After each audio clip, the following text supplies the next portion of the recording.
Once upon a time, there was a sea slug called Sydney, a slimy little creature who crawled along the sea bed. But there was one saving grace for Sydney, and that was his love for Wendy, the blue whale, the largest creature upon God's earth. Every day, Wendy and Sydney would snuggle up together and hide behind the rocks so no one could see them, or so they thought. But, of course, everybody could. Well, they could see Wendy, but not every time could they see Sydney. And many times they thought to themselves, I wonder what Sydney's up to. But that is for the sea slug.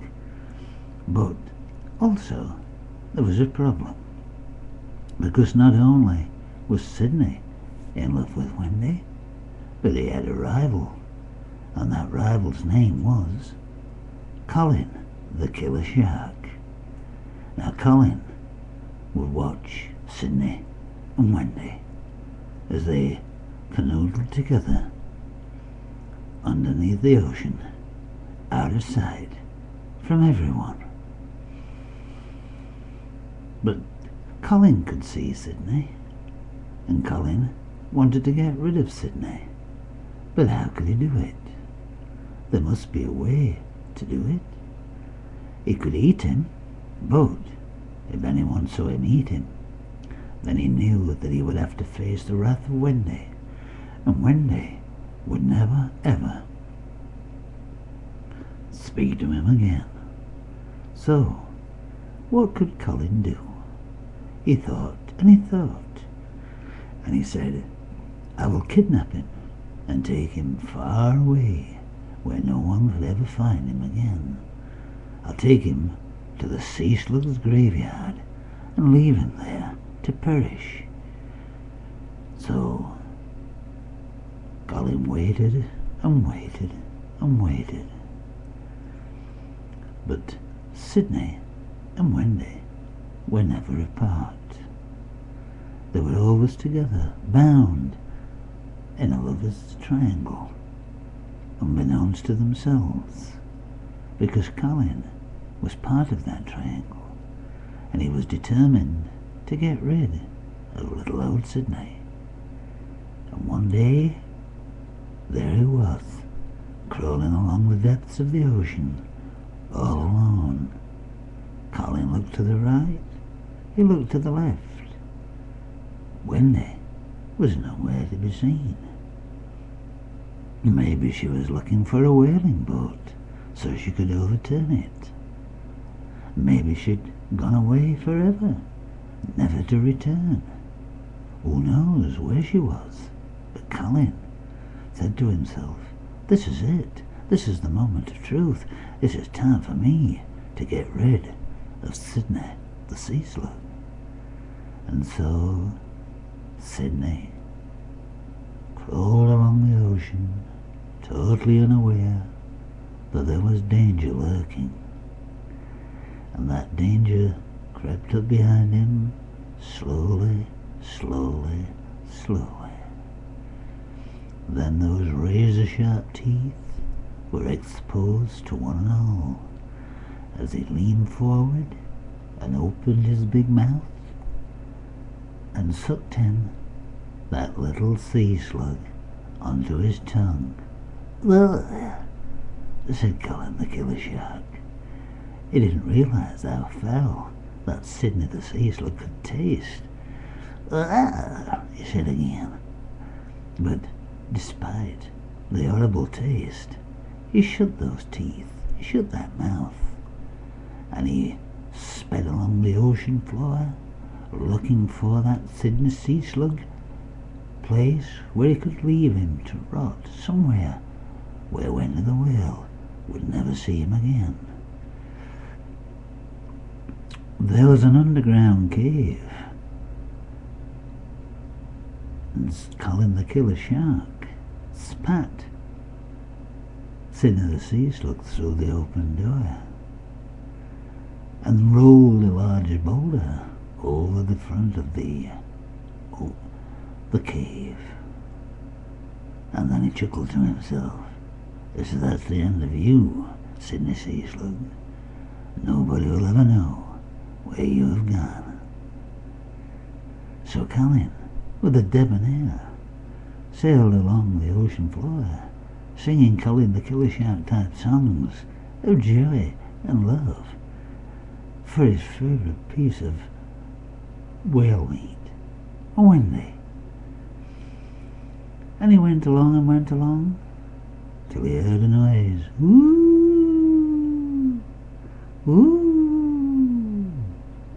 Colin instantly recognised that noise and sailed towards it. Ooh! Ooh! Went the noise. And then he realised it was Wendy the whale, and she was crying out a plaintive cry. Sydney! Sydney! Where are you, Sydney? But there was no answer from the one she loved. Sydney! Sydney! Where is my sea slug? Said Wendy. But there was no response. And then all of a sudden, Wendy's eyeballs connected with those of Colin the Killer Shark. And she said, Colin, have you seen my Sydney? Oh no, said Colin the Killer Shark. Who's Sydney anyway? She says, you know who Sydney is. Sydney is my one true love. Where would I be without my sea slug? And Colin thought, better not say a word. But Wendy, she knew that Colin knew that something was going on.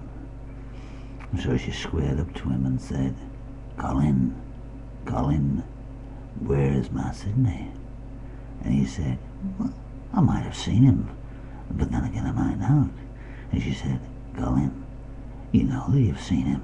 What have you done with my sea slug?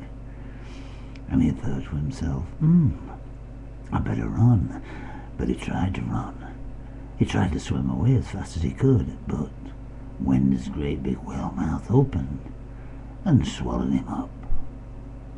And she said, Colin, you're not coming out of there until you tell me where my Sydney's gone.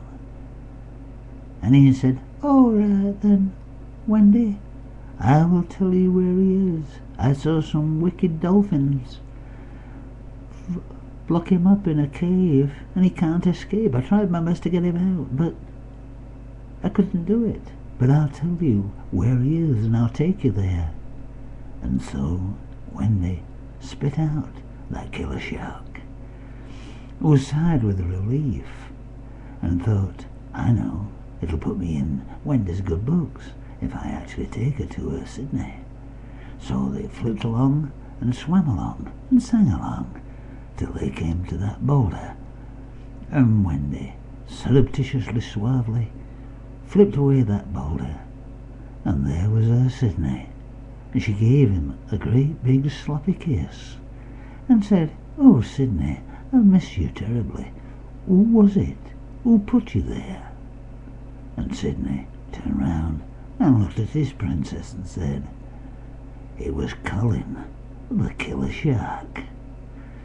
And Colin said, oh my God, this is it, this is the end. She'll never ever love me again. But Wendy had never loved Colin. And suddenly, there he was, face to face with the whale that he loved. And then all of a sudden, he was face to face with the tail of Wendy, who flipped backwards, flipped forwards, and thrust him through the ocean waves. And we think to ourselves, we'll never see Colin again. But he'll be there, out there somewhere, plotting, planning, waiting for his time. He might not have got Sydney today, but there's always tomorrow.